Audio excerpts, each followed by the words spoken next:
আপনি তো মুসলমান ঠিক ওই ধরনের ছাগলের মতো। কোরআনের প্রথম শ্রোতাই হচ্ছে কাফেরেরা। কোরআন শুনলেই বাধা দিত।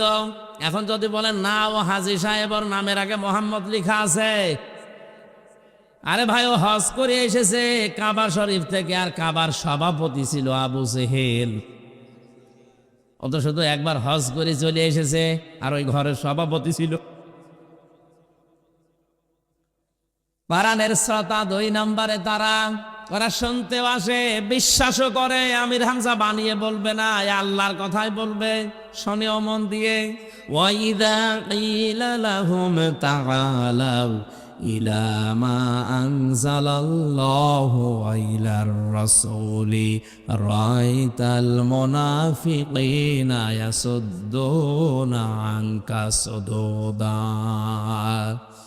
সূরা নিসা 5 নম্বর পারা 7 নম্বর পৃষ্ঠার 1ম নম্বর লাইনের 61 নম্বর আয়াত। এটা ফি জিলালিল কোরআন তাফসিরে আছে।